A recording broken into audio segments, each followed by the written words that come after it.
अस्सलाम अलैकुम व रहमतुल्लाहि व बरकातहू। मेरे प्यारे भाइयों और बहनों, आज हम एक ऐसे सब्जेक्ट पर बात करेंगे जो मुसलमानों के तौर पर हमारे एग्जिस्टेंस का दिल है। ये हमारे फेथ का कोर है, वह फाउंडेशन जिस पर हमारे क्रिएटर के साथ हमारा पूरा रिलेशनशिप बना है। ये तौहीद का प्रिंसिपल है, अल्लाह की एब्सोल्यूट वननेस। इसका मतलब है सिर्फ उस पर यकीन करना, सिर्फ उसी की इबादत करना। और आज हमारी डिस्कशन के लिए सबसे जरूरी बात, मदद के लिए सिर्फ उसी को पुकारना।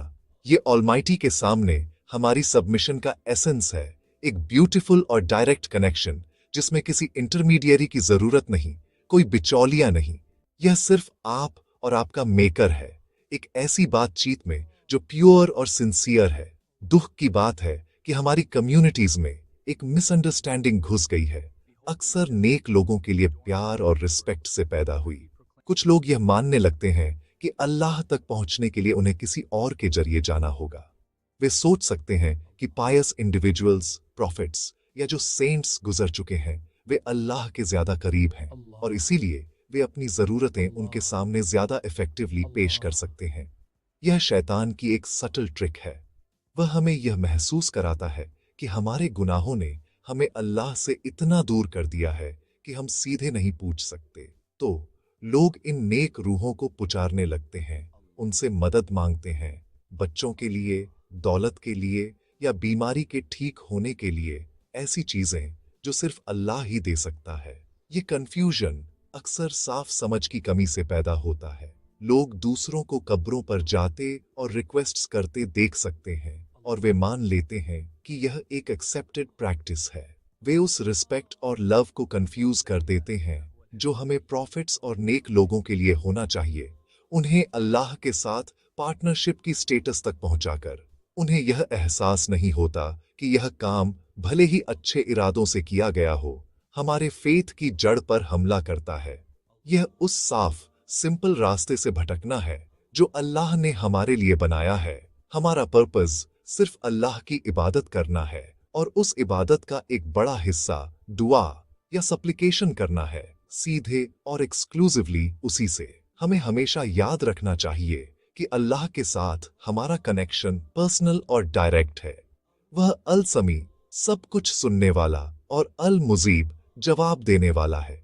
वह आपके दिल की सबसे हल्की फुसफुसाहट भी सुनता है, यहां तक कि वे विचार भी जिन्हें आप शब्दों में नहीं ढाल सकते।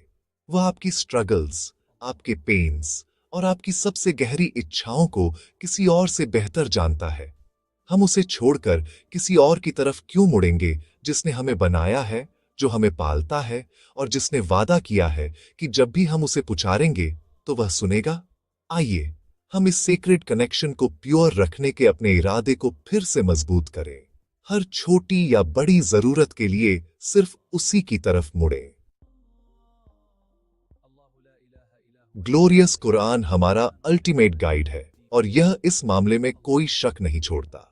अल्लाह ऑलमाइटी यह बिल्कुल साफ कर देता है कि हमें सिर्फ उसी को पुकारना चाहिए। सूरह अल फातिहा में वह चैप्टर जिसे हम हर नमाज में पढ़ते हैं, हम एक सॉलम डिक्लेरेशन करते हैं, सिर्फ तेरी ही हम इबादत करते हैं और सिर्फ तुझ ही से हम मदद मांगते हैं। ये एक पैक्ट है जो हम अपने रब के साथ दिन में कई बार करते हैं। तो फिर हम वही डिवाइन हेल्प किसी और से कैसे मांग सकते हैं? अल्लाह हमें एक्सप्लिसिटली चेतावनी भी देता है। कुरान में कहता है, और अल्लाह के सिवा किसी ऐसी चीज को मत पुकारो जो तुम्हें न तो फायदा पहुंचा सकती है और न ही नुकसान, क्योंकि अगर तुम ऐसा करोगे तो तुम जालिमों में से हो जाओगे। ये सूरह यूनुस आयत 106 में है। इसके अलावा अल्लाह हमें अपनी क्लोजनेस और हमारी पुकार का जवाब देने की अपनी रेडीनेस के बारे में बताता है। वह कहता है, और जब मेरे बंदे आपसे ए मोहम्मद मेरे बारे में पूछें, बेशक मैं करीब हूं, मैं पुकारने वाले की पुकार का जवाब देता हूं जब वह मुझे पुकारता है। यह सूरह अल बकरा आयत 186 से है। यह ब्यूटीफुल वर्स हमारे क्रिएटर की तरफ से एक डायरेक्ट इन्विटेशन है।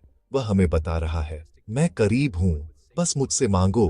ये किसी बिचौलिए की जरूरत को खत्म कर देता है। मैसेज उम्मीद, कंफर्ट और एम्पावरमेंट का है। आपके पास सभी राजाओं के राजा से सीधा संपर्क है, वह जो सभी चीजों पर शक्ति रखता है।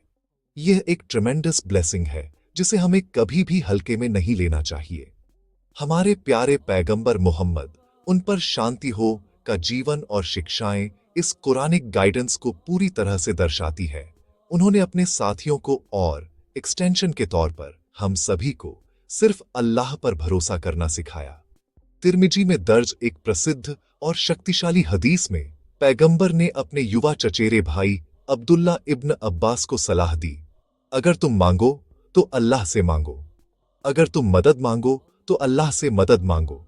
यह एक लाइफ टाइम का लेसन है जो एक छोटे लड़के को बचपन से ही इस कोर बिलीफ को स्थापित करने के लिए सिखाया गया था। पैगंबर मोहम्मद, उन पर शांति हो, खुद सभी रचनाओं में सबसे महान, ने कभी किसी को अपनी मृत्यु के बाद मदद के लिए उन्हें पुकारने के लिए नहीं कहा। एक और ऑथेंटिक हदीस में पैगंबर, उन पर शांति हो, ने दुआ को ही इबादत का सार बताया। उन्होंने कहा, दुआ इबादत है। यह भी तिर्मिजी में पाया जाता है। जब हम यह समझते हैं तो यह साफ हो जाता है कि अल्लाह के अलावा किसी और को दुआ करना इतना सीरियस मामला क्यों है। अगर दुआ इबादत है और इबादत सिर्फ अल्लाह के लिए है, तो किसी पैगंबर, एक सेंट या कब्र में किसी को पुकारना हमारे क्रिएटर के अलावा किसी और को इबादत का एक काम निर्देशित करना है। यह शिर्क की बिल्कुल यही परिभाषा है। वह एक गुनाह जिसे अल्लाह ने कहा है कि अगर कोई व्यक्ति उस पर मरता है तो वह माफ नहीं करेगा। गाइडेंस साफ है, रास्ता सीधा है और हमें इसका पालन करना चाहिए। यह समझना बहुत जरूरी है कि किसी पैगंबर या नेक इंसान, किसी वली को सुपरनैचुरल मदद के लिए पुकारना शिर्क क्यों माना जाता है। शिर्क का मतलब है अल्लाह के साथ पार्टनर्स जोड़ना, और यह इस्लाम में सबसे बड़ा गुनाह है। जब हम किसी मरे हुए से पूछते हैं, ए सेंट मुझे बच्चा दे दो, या ए प्रॉफिट मेरी बीमारी ठीक कर दो, तो हम उन्हें एक ऐसी एबिलिटी दे रहे हैं जो सिर्फ अल्लाह की है। हम उनसे अनसीन यानी गैब की दुनिया से मदद मांग रहे हैं। सिर्फ अल्लाह को अनसीन का ज्ञान है और ऐसी प्लीज का जवाब देने की शक्ति है। प्रॉफिट्स और सेंट्स नेक इंसान थे, लेकिन वे डिवाइन नहीं हैं। वे अपनी कब्रों से हमारी पुकार नहीं सुन सकते और न ही उनके पास हमारी मदद करने की शक्ति है। हमें वर्ल्डली हेल्प और डिवाइन हेल्प के बीच अंतर करना होगा। इस्लाम एक प्रैक्टिकल रिलीजन है। अगर आप बीमार हैं तो आपको डॉक्टर के पास जाना चाहिए। अगर आपको घर बनाना है तो आप एक बिल्डर को हायर करते हैं। अगर आपकी कार खराब हो जाती है तो आप एक मैकेनिक को बुलाते हैं। ये मदद उन साधनों और रिसोर्सेज के जरिए मांगना है जो अल्लाह ने इस दुनिया में बनाए हैं। ये बिल्कुल जायज और जरूरी है। आप एक जीवित व्यक्ति से ऐसी चीज में मदद मांग रहे हैं जिसमें उनके पास फिजिकली मदद करने की क्षमता है। ये शिर्क नहीं है। आप जानते हैं कि अल्टीमेट क्यूर अल्लाह की तरफ से है, लेकिन आप उन साधनों, डॉक्टर का उपयोग करते हैं जो उसने दिए हैं। शिर्क तब होता है जब यह लाइन क्रॉस हो जाती है। यह तब होता है जब आप किसी जीवित व्यक्ति से कुछ ऐसा मांगते हैं जो वे संभवतः नहीं कर सकते, जैसे आपके गुनाह माफ करना या आपको जन्नत में जगह की गारंटी देना। ज्यादातर यह तब होता है जब आप किसी ऐसे को पुकारते हैं जो गुजर चुका है। एक मरा हुआ व्यक्ति, चाहे वह जीवन में कितना भी नेक क्यों न रहा हो, आपकी बात नहीं सुन सकता और न ही आपकी मदद कर सकता है। अल्लाह कुरान में कहता है, बेशक आप मृतकों को नहीं सुना सकते और न ही आप बहरों को पुकार सुना सकते हैं जब वे अपनी पीठ फेरकर पीछे हट रहे हों। यह सूरह अन-नमल आयत 80 से है। यह मानना कि वे सुन सकते हैं और मदद कर सकते हैं, उन्हें अल्लाह के गुणों में से एक देना है, ऑल हियरिंग और ऑल पावरफुल होने का गुण। शिर्क की सजा बहुत गंभीर है और हर मुस्लिम को इसके बारे में बहुत चिंतित होना चाहिए। अल्लाह कुरान में कहता है, बेशक अल्लाह अपने साथ शिर्क को माफ नहीं करता, लेकिन वह उससे कम जो चाहे उसे माफ कर देता है, और जिसने अल्लाह के साथ दूसरों को शरीक किया उसने यकीनन एक बहुत बड़ा गुनाह किया। यह सूरह अन-निसा आयत 48 से है। यह वर्स हमें अपने बिलीफ्स और एक्शंस पर रुककर सोचने पर मजबूर करना चाहिए। यह अल्लाह की वननेस पर कॉम्प्रोमाइज करने के खतरे के बारे में एक कड़ी चेतावनी है। हमें अपनी इबादत और अपनी दुआओं को शुद्ध करना चाहिए। ये सुनिश्चित करना चाहिए कि वे सिर्फ उसी को निर्देशित हों जो उनके लायक है। अल्लाह रब्बुल आलमीन।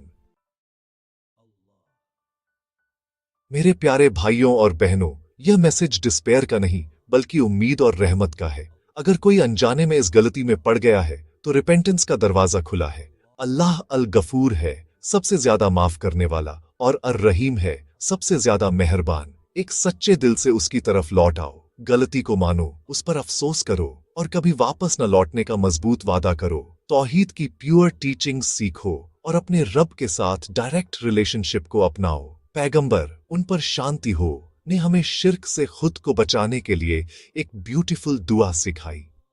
अल्लाहुम्मा इन्नी औजुबिका अन उशरिका बिका व अना अलम व अस्तगफिरुका लिमा ला अलम।